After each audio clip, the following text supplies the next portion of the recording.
Recentemente eu escrevi um artigo para o Jornal da Cidade, né? E eu refleti sobre esse artigo e, enfim, eu acabo divulgando. Ele tem a ver com uma série de questões que me incomodam dentro desse grande tema que é o tema da dor, que impacta as relações sociais, as relações sociais na igreja, até mesmo na teologia, no sentido quando nós falamos sobre as mensagens que se pregam, o tema que se pauta, os temas de festividade, por exemplo, até profecias, né? Se você pensar bem, isso tem um impacto. Então, como que seria isso? Bom, o Byung-Chul Han, ele escreve em 2011, aliás, 2021, também 2020, até antes da pandemia, ele vivia escrevendo sobre essas questões que tangenciavam dentro de um grande espectro da sociedade contemporânea. Ele trazia aí os debates, e o livro que mais ficou famoso, né, foi A Sociedade do Cansaço dele. E dentro desse grande recorte, ele fala sobre a sociedade do paliativo, né, que ficou sociedade do paliativo, que na verdade é uma sociedade que tem como referência um tratamento de problemas complexos de maneira paliativa, frágil, tentando aliviar sintomas graves com gases esparadrapos, por exemplo, né?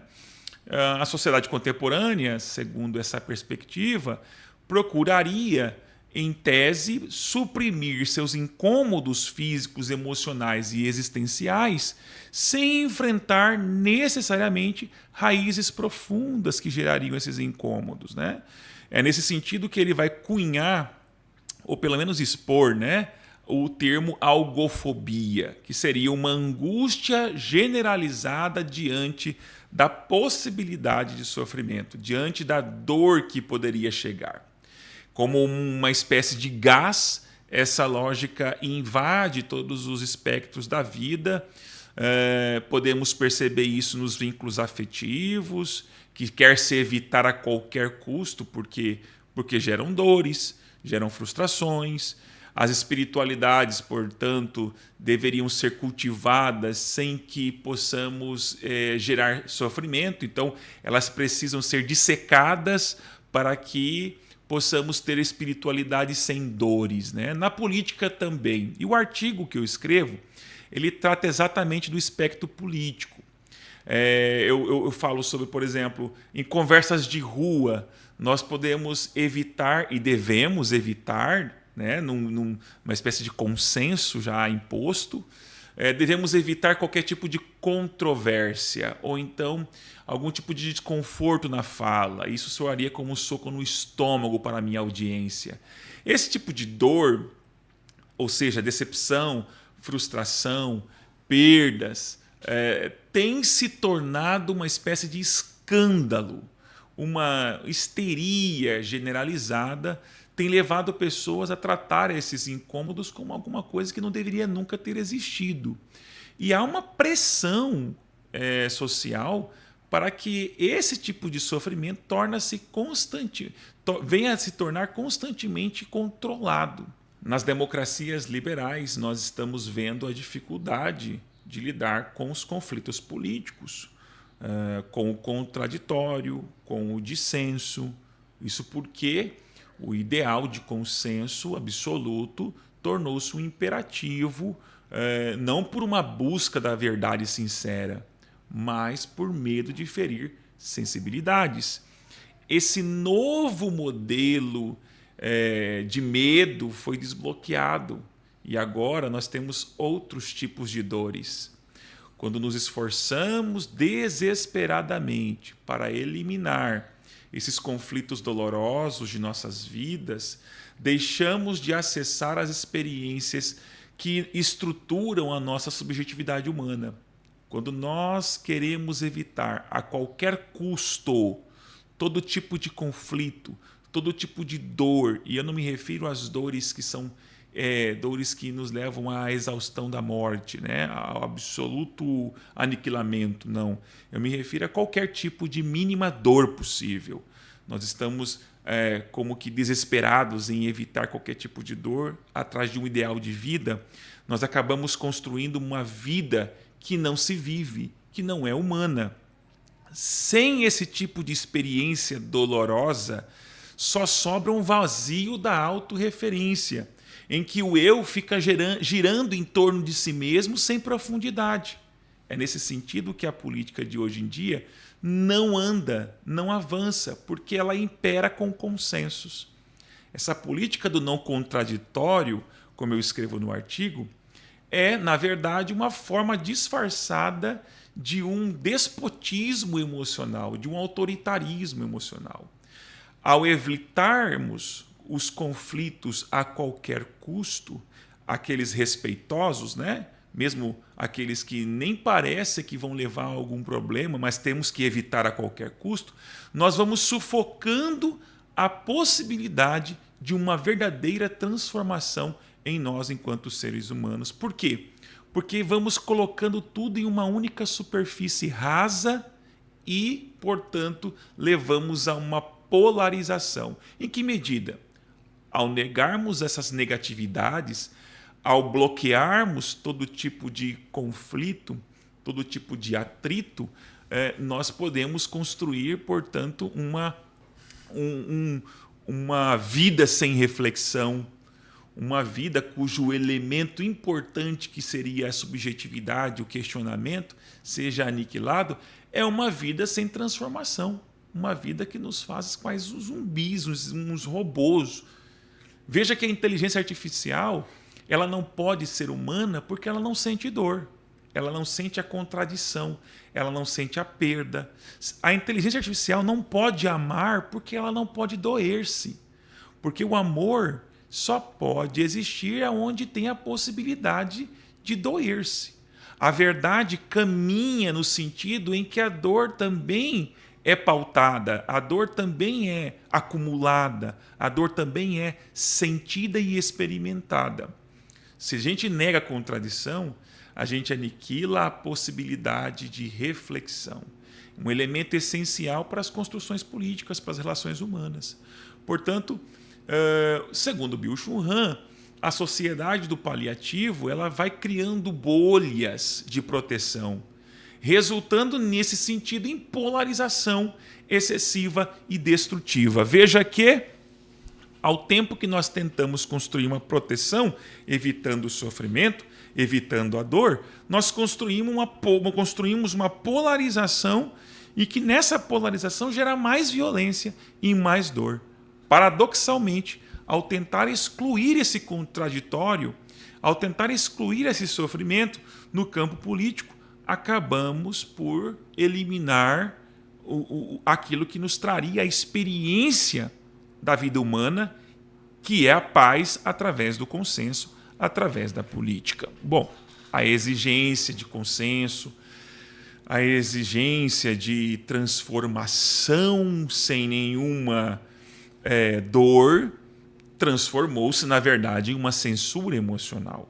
Todo mundo deve concordar, ou serão cancelados, desautorizados, nessa lógica de cancelamento, porque você foi grosseiro, e eu não me refiro ao grosseiro que de fato seja, né? Desrespeitoso.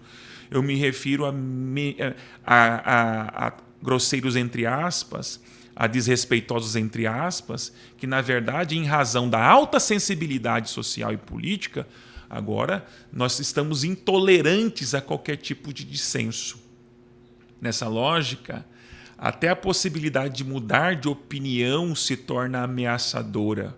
Se você entra numa bolha e de repente começa a perceber que não está certo, você torna-se uma ameaça para a bolha e a bolha começa a te controlar, né? Frágeis e débeis, esses espaços não podem suportar crítica, porque são bolhas de proteção. Elas foram construídas se protegendo da crítica. Ela carrega um ideal de proteção construída com essa fragilidade. Então a crítica é quase uma pedrada numa pessoa. A crítica torna-se um objeto extremamente doloroso, né? Esse novo espectro, ele tem se tornado, mesmo assim, preferível, em razão de que ele faz a gente pensar que é possível viver uma vida sem dor. Nesse espectro, é preferível, em razão dessa possível dor, que se tenha apenas teses sem questionamentos. Eu escrevo dessa forma porque quando você tem uma sociedade que se constrói nessa relação, todo tipo de tese não pode ter sua antítese. Portanto, a relação dialética das construções das ideias não pode haver, porque toda tese, para gerar depois uma outra tese, precisa de uma antitese. E aí, nesse momento, não é possível, porque nós precisamos evitar toda dor. Então, uma política do tipo paliativo não quer debate. A política do tipo paliativo só quer consenso. Ela se constrói e ela se prolifera num mundo sem dor. Um mundo que não quer doer-se é um mundo que não quer a verdade. É um mundo que não está disposto a escutar a verdade, mesmo aquela verdade que nós temos o costumes de dizer que ela veio vestida com outras vestes, veio mais madura e etc. Né? Tem um monte de historinha sobre verdade. Então, um espaço como esse não pode ter prudência, porque a prudência precisa avaliar as contradições. Caso contrário, não existe necessidade de prudência. Não tem possibilidade de se contradizer no mundo paliativo. As democracias não estão enfraquecendo-se porque existe dificuldade em processos de eleições limpas e honestas, ou por ausência de um sistema de auditoria eficaz, mas por falta de imunidade. Essa imunidade responsável por manter o corpo político em pé depende, ainda que paradoxalmente, de algum nível de sofrimento, de algum nível de possibilidade de dor. Ao expulsarmos toda negatividade, ao expulsarmos todo o outro polo de existência, elimina-se também a capacidade de defesa do sistema político democrático. O sistema próprio vai se enfraquecendo. Ao tentar eliminar o sofrimento do espaço público, criamos uma sociedade de incapazes de sustentar contradições e diferenças. Aí fingimos que as diferenças são necessariamente boas e precisamos aceitá-las a qualquer custo, sem nenhum debate. Veja que é importante a diferença, inclusive porque ela gera um pouco de sofrimento em nós, a fim de que possamos compreendê-la e então, depois, com prudência, aceitá-la dentro do espectro da convivência. Mas sem algum conteúdo de dor não há verdade. E sem verdade não há política. Apenas o teatro do bem-estar. Nesse teatro do bem-estar, nós temos igrejas que se acampam no entorno dessas ideias. Venha para cá, que você não vai sentir nenhum tipo de dor. Venha para cá, que é tudo muito bom. Nós temos eventos o tempo todo para garantir o seu bem-estar.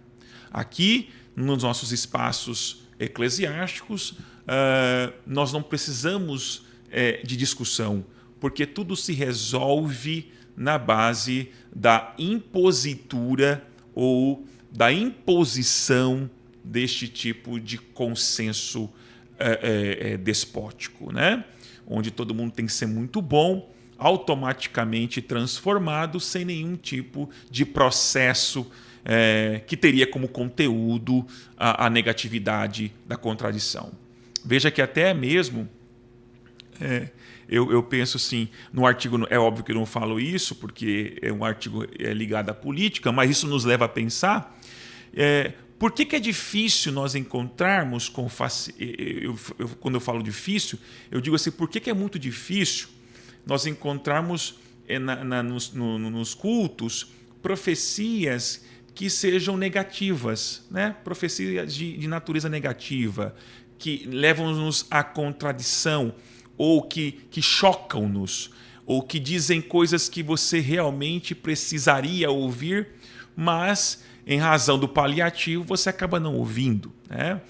Por exemplo, correções, advertências, profecias que que devem te levar a um nível de arrependimento. Né? Isso está em escassez. E isso está em escassez porque a sociedade tem se tornado paliativa.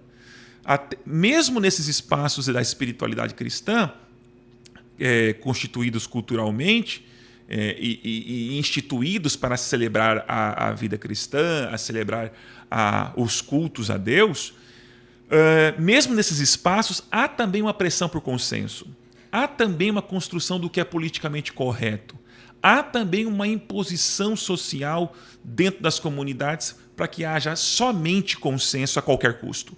Não estou aqui dizendo que não deveríamos ter consensos, mas que esses consensos precisam ser compreendidos dentro do conflito natural da existência. Né?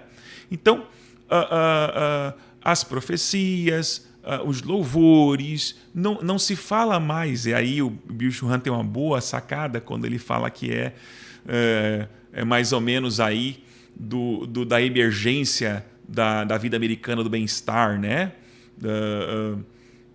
Ali por volta da década de 60, 70, quando a sociedade entra num quadro neurótico pelo bem-estar. Então, todas as amizades começam a ser controladas para que nos cause uma sensação de bem-estar.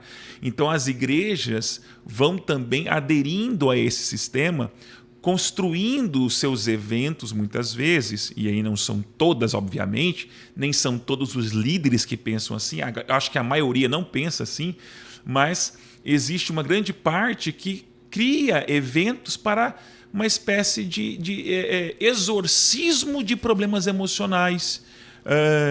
E eu não me refiro aqui ao quadro pentecostal apenas, né? Mas é um quadro geral muito maior, onde nós temos um esvaziamento da aceitação da dor enquanto conteúdo da espiritualidade cristã.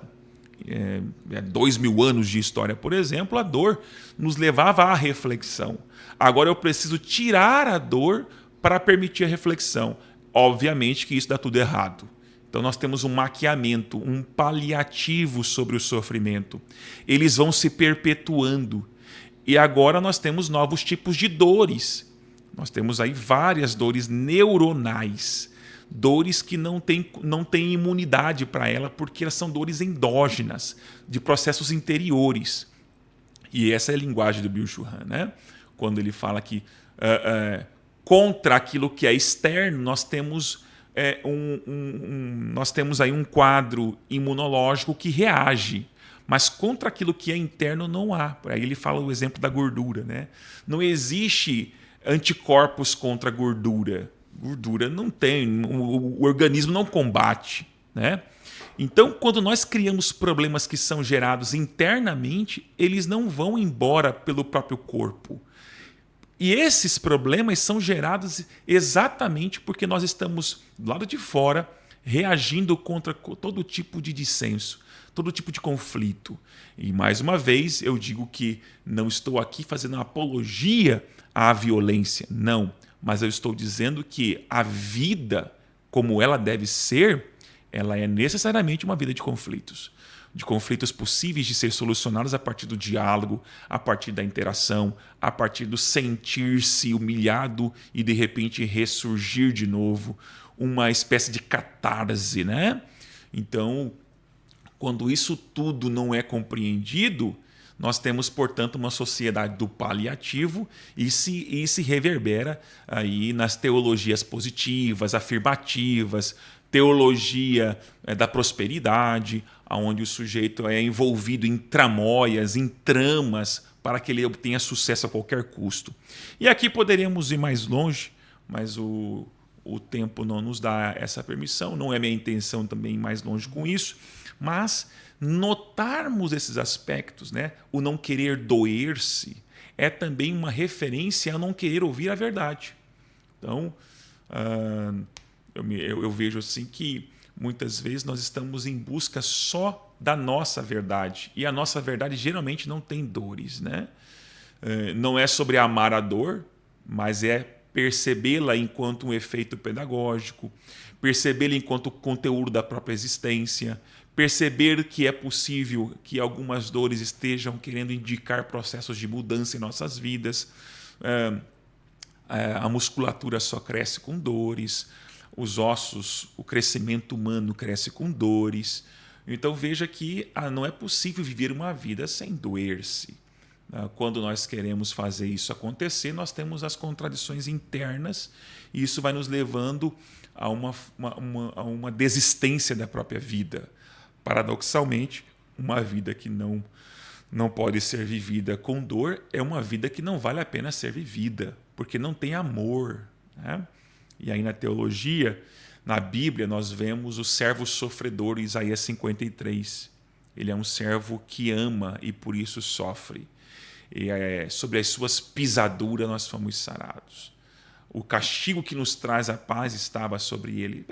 A Bíblia está recheada de exemplos de que a verdade caminha junto com a dor, com um grau de sofrimento.